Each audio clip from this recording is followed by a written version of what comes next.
A Radeon 7500 LE is likely not a card that people go out and hunt down.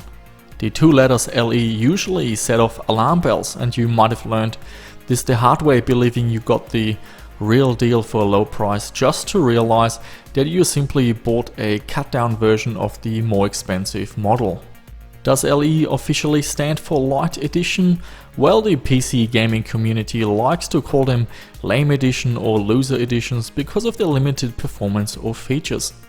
With prices for certain retro parts spiraling out of control, you might have to cast your net a little bit wider, but definitely do your research so you have a good idea of what you're buying and what performance you can expect.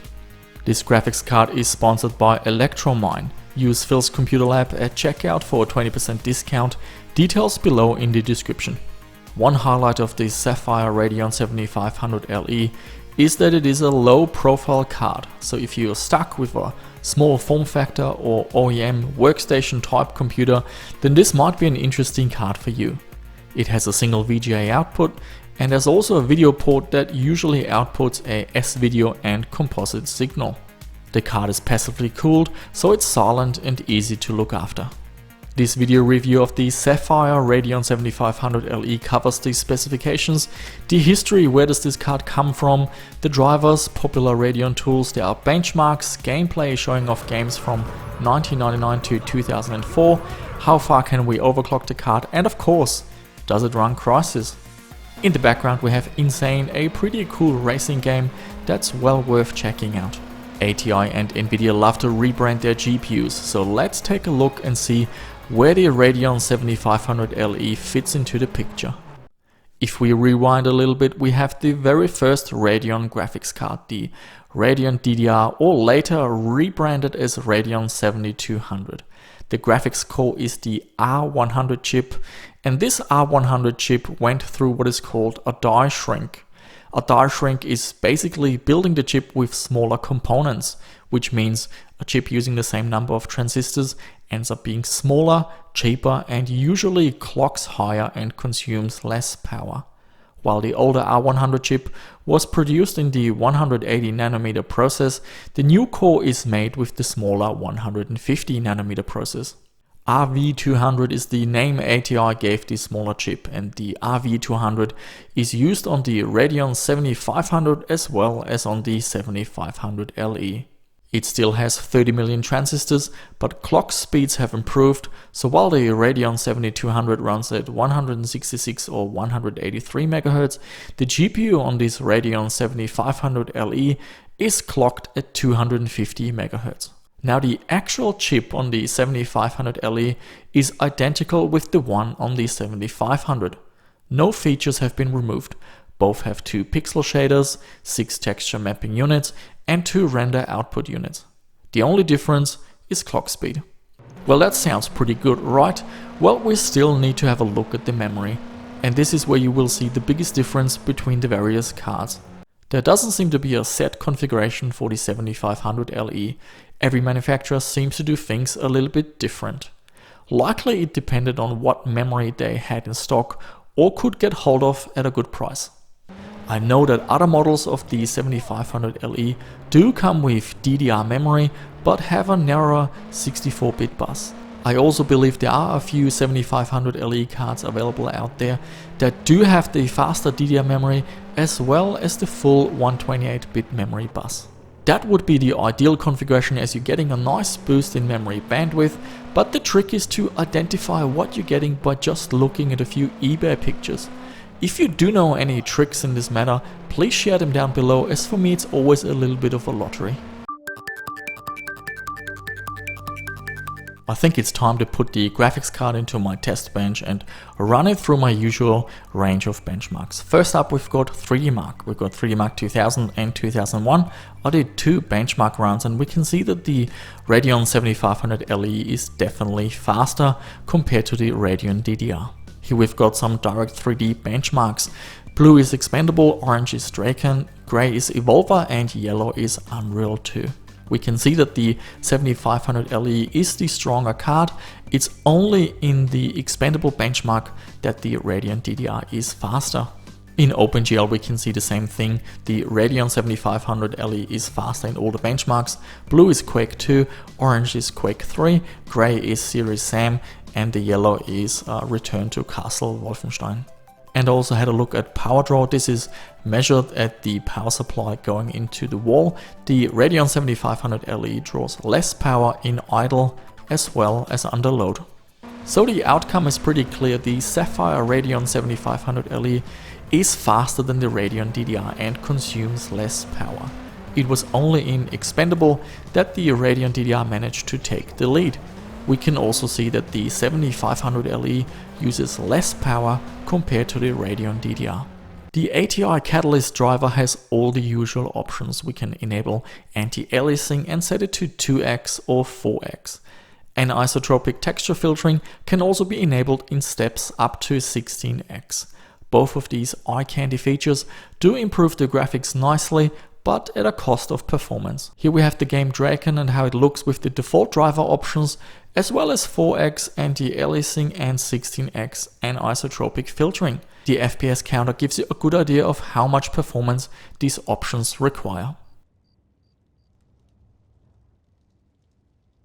These settings can also be quite useful to slow down older games that run too fast.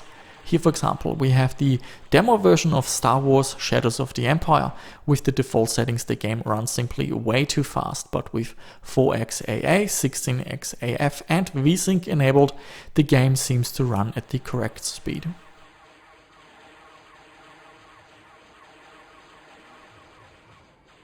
Two popular Radeon tools I would like to mention. We've got ATI Tools as well as ATI Tray Tools. ATI Tools has the famous artifact scanner, a useful tool to quickly get a rough idea of the maximum overclock of your video card. I used the built-in auto overclocking feature to get a rough idea of what you can squeeze out of this GPU. The core went from 250 MHz to just over 270 MHz before ATI Tools would stop responding, followed by a reboot.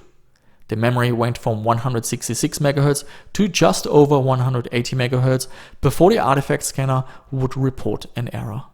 In the end, I settled for an overclock of 267 MHz on the core and 175 MHz for the RAM, and using this overclock, the 3D Mark 2001 SE score improved from 4329 to 4586, which is a mild improvement of 5.9%.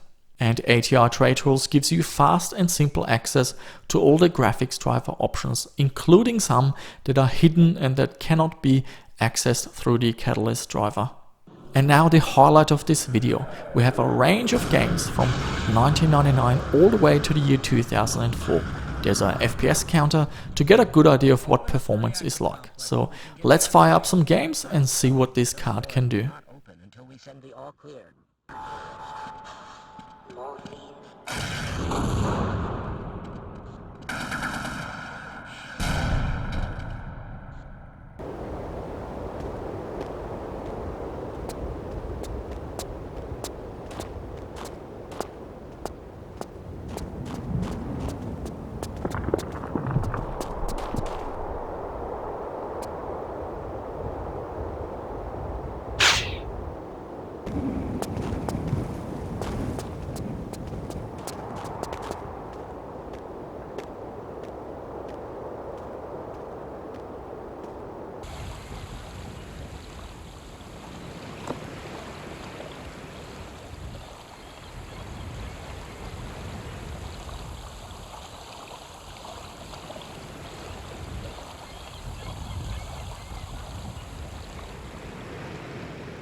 Finally, you're up.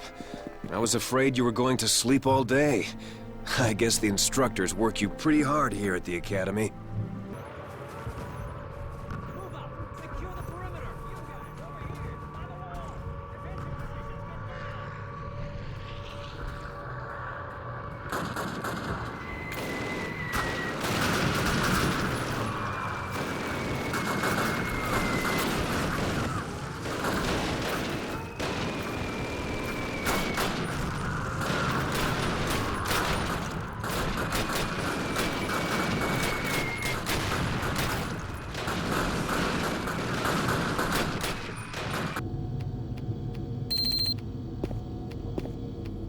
Mars City is a smoke-free facility.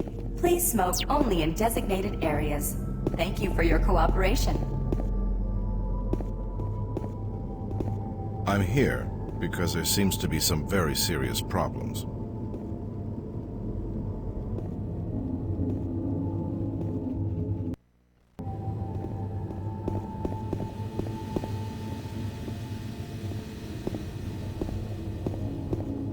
Does it run Crysis? Well, let's have a look and find out. Unfortunately, this video card does not run Crysis. So let's summarize using the Sapphire Radeon 7500 LE. It is a low profile card and passively cooled. Performance is decent, faster than the Radeon DDR while consuming less power. You shouldn't have a hard time finding such a card, and prices of these LE versions are usually cheaper as well. I quite like the Catalyst drivers and didn't have any issues with the games I tried. So here we are definitely benefiting from being able to use the latest and greatest graphics drivers. ATI tools and ATI trade tools are also very nifty, and I definitely recommend checking them out. I will try to get my hands on a proper Radeon 7500 to see how it compares, but I have no idea how long that might take. And that's it for this video, guys. If you enjoyed it and you would like to see more content like this, why don't you subscribe to my channel, share the video with your friends, press the like or dislike button, and leave me a comment down below. What are your thoughts on the LE or SE cards? Did you know what you're buying, and was the performance as you expected? Thanks for watching, and I shall see you soon with another video.